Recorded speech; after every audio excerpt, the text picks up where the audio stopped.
Hello everyone, welcome সবাইকে আমার নতুন একটা ভিডিওতে। আর আজকে আমি যেখানে থাকি মানে যে গ্রামটাতে, সেটাই তোমাদের সাথে ঘুরে দেখানোর চেষ্টা করবো। আর আশেপাশে কী কী আছে সেটাও দেখাবো। চলো, আমরা এবার যেখানে যাচ্ছি সেটা হচ্ছে মাঠের দিক যাচ্ছে। আর এদিকেও একটা রাস্তায় যাচ্ছে, এটা হচ্ছে মেন রোড। কী বলবো তুমি, বাবা হচ্ছে কলা গাছ আছে, এটা কিন্তু পুরোটাই কলা গাছের বাগান।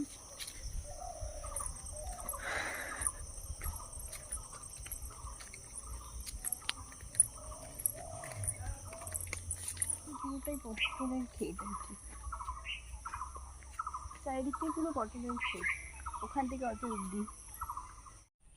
আর এইদিকে একটু রাস্তা গেছে, এই রাস্তাটা হচ্ছে যমুনা নদী।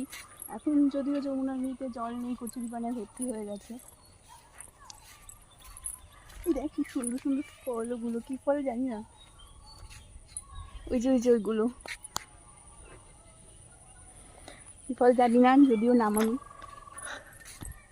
আর এগুলো আমাদের বাড়িতে একটুখানি দেখা যায় হালকা হালকা, হয়তো ভিডিওতে ভালো বুঝতে পারবে না।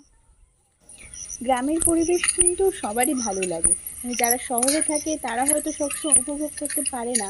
আবার এমনটাও নয় যে আমরাও এখানে গ্রামে থাকি বলে একঘেয়ে হয়ে গেছে। গ্রাম কিন্তু সবসময় সুন্দর। দূরের ভিউটা ভালো আসছে বেশ।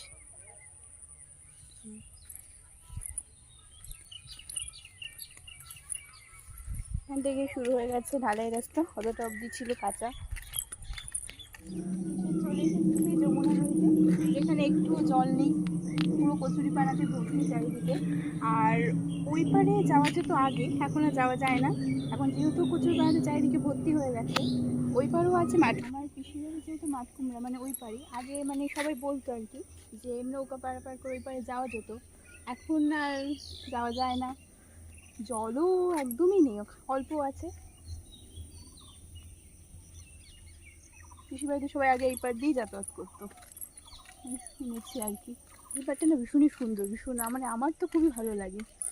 এখনো নৌকা আছে, দেখা যায় দু একটা। ওই যে দূরে একটা নৌকা দেখা যাচ্ছে, একটা নৌকা দেখা যাচ্ছে, কিন্তু যাতায়াত করা যায় না। এখানে হচ্ছে লাইন দিয়ে এখানে সর্ষে ক্ষেত থাকে শীতকালে আর কি। এখানে তখন জায়গাটা আরো বেশি সুন্দর লাগে, এখন তো লাগেই, তখন আরো বেশি সুন্দর লাগে। একটা নৌকো আছে, নৌকাটা দেখা যাচ্ছে। মাছ ধরার জন্য মাছ আছে পুকুরে।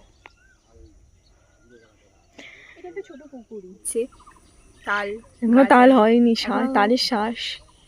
ও হচ্ছে আমরা যেটা দিয়ে আর কি যাতায়াত করি, মানে মেন রোডে ওঠে, এটা সেই রাস্তায়। এটাও আগে পাকা ছিল, পরে কাজটা নেওয়ার পরে এর অবস্থাও খুব খারাপ হয়ে গেছে। কলে কাজ না, বড় বড় গাড়িও ঢুকে যায়, হ্যাঁ, তাতে আরো অবস্থা খারাপ হয়ে গেছে।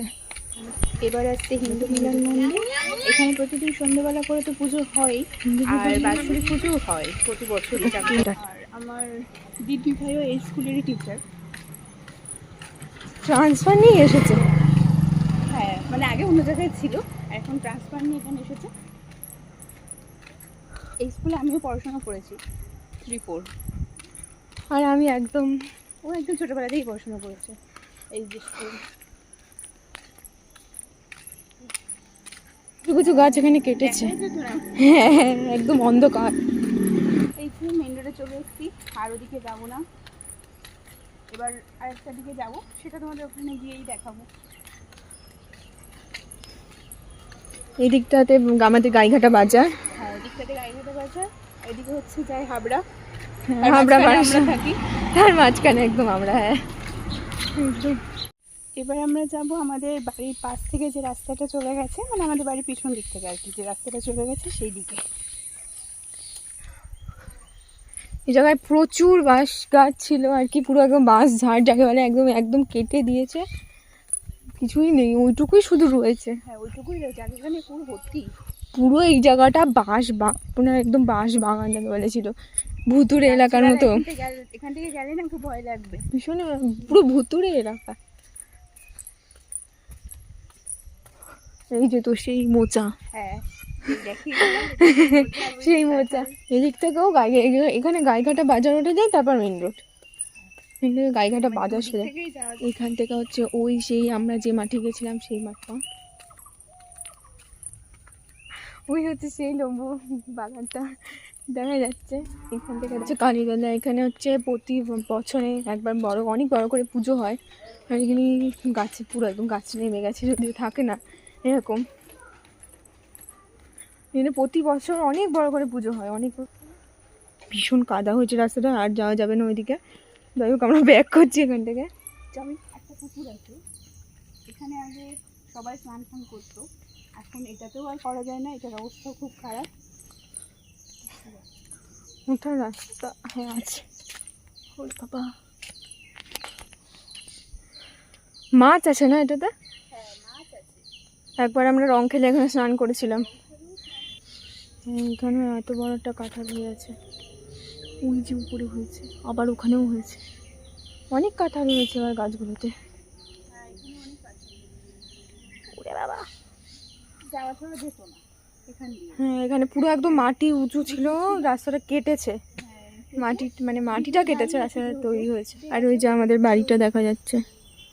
আর এটা আমার প্রথম ব্লগ বলতে পারো, মানে আগে সব শর্টই ছেড়েছি, এটা আমার একদম ফার্স্ট ব্লগ। জানি না কেমন হয়েছে, যতটা সম্ভব চেষ্টা করেছি আমাদের পুরো গ্রামটাকে ঘুরিয়ে দেখানো। আর আজ এই পর্যন্তই, দেখা হচ্ছে পরের ভিডিওতে।